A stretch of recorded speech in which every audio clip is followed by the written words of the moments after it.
ફરી જીવી જાણ. ભાગ 31. એ મને પ્રેમ જો કરે છે. વર્ગખંડમાં પ્રવેશતા જ નંદિનીની નજર કાર્તિક પર પડી. બંને એક જ બેન્ચ પર બેસતા આવતા હોવાથી નંદિની થોડી ગૂંચવણ સાથે આગળ વધી અને કાર્તિકની બેન્ચની સાથેથી પસાર થઈને કે કાર્તિક પોતાની જગ્યાએથી ઊભો થઈ ગયો ને બેન્ચમાંથી બહાર નીકળી નંદિનીને રોકતા બોલ્યો, નંદિની, તું અહીં જ બેસ. તારે તારી જગ્યા બદલાવવાની જરૂર નથી. કાર્તિક પાછળથી સૌથી છેલ્લી બેન્ચ પર જઈને બેસી ગયો. નંદિનીને કંઈક કહેવું હતું, કંઈક પૂછવું હતું, પણ તે મૌન રહી પોતાના સ્થાને બેસી ગઈ. પ્રોફેસર દાસ ઘોંઘાટ ભર્યા વર્ગખંડમાં પહોંચ્યા કે બધા શાંત પડ્યા ને પ્રોફેસર દાસે વર્ગની શરૂઆત કરી. Presentation, right? ફાઇનલી મને આજે જોવા મળશે કે તમે તમારા વિષયને કઈ રીતે પ્રેઝન્ટ કરો છો. તમે બધા સારી રીતે જાણો છો કે બિઝનેસમાં કોઈ ડીલ કે પ્રોજેક્ટ ફાઇનલાઇઝ કરવા માટે પ્રેઝન્ટેશન કેટલું મહત્વનું.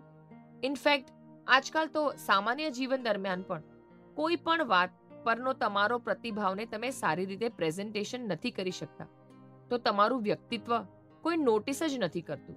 સો સ્ટુડન્ટ્સ, દરેક બાબતે તમારે એક રાય રાખો ને તેને આત્મવિશ્વાસપૂર્ણ પ્રેઝન્ટ કરો. ઓકે, તો મેઇન પોઈન્ટ પર આવીએ ને આગળ વધીએ ને મારી સ્ટાઇલ પ્રમાણે ફર્સ્ટ ચાન્સ લાસ્ટ બેન્ચરને. પણ અહીં પરિસ્થિતિ થોડી અલગ છે. લાસ્ટ બેન્ચ પર પણ અહીં ટોપર બેસે છે. પ્રોફેસર દાસે આટલું કહ્યું ત્યાં જ કાર્તિક પોતાની જગ્યાએથી ઊભો થઈ ગયો. Yes sir, mister Kartik Tripathi, please come. Professor Das કાર્તિકને આવકારી રહ્યા. આ છોકરાનો અલગ જ ચામ છે યાર, એક યુવતીએ બીજી યુવતીને કહ્યું ને આગળની બેન્ચ પર બેસેલી નંદિનીના કાને એ વાક્ય અથડાતા જ એ બબડી, એ જ તો એનો પ્રોબ્લેમ છે. કાર્તિકે હાથમાં રહેલી પેનડ્રાઈવ ટેબલ પર પડેલા લેપટોપમાં લગાવીને પ્રેઝન્ટેશન આપવાનું શરૂ કર્યું. પ્રોફેસર દાસ વારંવાર આવતા કોઈકના ફોનને નકારી અને માત્ર કાર્તિકને સાંભળી રહ્યા ને જેવો કાર્તિકે પોતાના પ્રેઝન્ટેશન અંત આપ્યો કે પ્રોફેસર દાસ બધા જ વિદ્યાર્થીઓને જોઈને બોલ્યા, જેણે પણ જે પ્રશ્ન હોય એ પૂછી શકે છે. અને હા, એ ખાસ ખ્યાલ રાખજો કે પ્રશ્ન થોડા મુશ્કેલ હોવા જોઈએ. આજકાલના બાળકોને સહેલું કામ ક્યાં પસંદ છે ને કાર્તિક? પ્રોફેસર દાસે કહ્યું ને કાર્તિક કોઈ પણ હાવભાવ વિના પ્રોફેસર દાસને જોઈ રહ્યું. પ્રોફેસર દાસનો ફરી ફોન વાગતા જ એ વર્ગખંડની બહાર આવ્યા. આ માણસ પાસે કેટલી ઉધારી છે મારી. કાર્તિક પ્રોફેસર દાસને જતા જોઈ બબડ્યો અને શ્વાસ પોતાની અંદર ભરતા એ પ્રશ્ન માટે સજ્જ થઈ ગયો.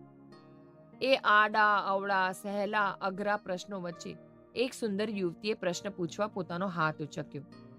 કાર્તિક, આ બધું છોડ ને એ જણાવ કે આજકાલ તું કોઈના પ્રેમમાં છે?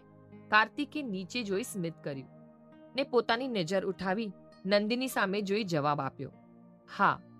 વોટ? પૂરા વર્ગે જાણે કાર્તિકને તેના પ્રેમમાં હોવા પર તેને વધાવ્યો, સિવાય સિદ્ધાર્થ અને નંદિની. એ બંને મૌન બની બધું જોઈ રહ્યા. તો પાર્ટી આપ અને ઓફિશિયલી મળાવ અમને. તારી ગર્લફ્રેન્ડ જોવાની ઈચ્છા અમારી પણ છે.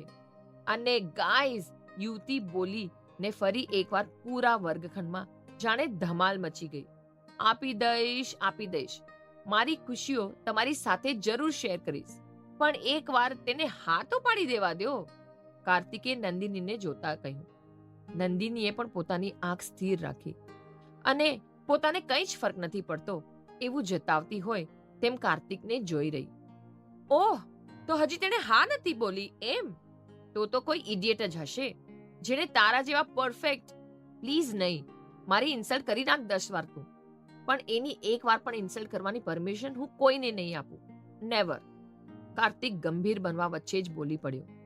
એ ગંભીરતા વચ્ચે સિદ્ધાર્થ પણ પોતાની જગ્યાએથી ઊભો થયો. જો તેણે તારા પ્રેમનો સ્વીકાર ક્યારેય ન કર્યો તો? સ્વીકાર? એક દિવસ સ્વીકારશે તો જરૂર, કેમ કે એ મને પ્રેમ જો કરે છે. કાર્તિકનું આટલું આત્મવિશ્વાસથી કહેવું સિદ્ધાર્થને ગુસ્સો અપાવી ગયો ને તે ગુસ્સા સાથે જ કાર્તિકને જોઈ રહ્યો અને કાર્તિક પ્રેમ સાથે નંદિનીને જોઈ રહ્યો.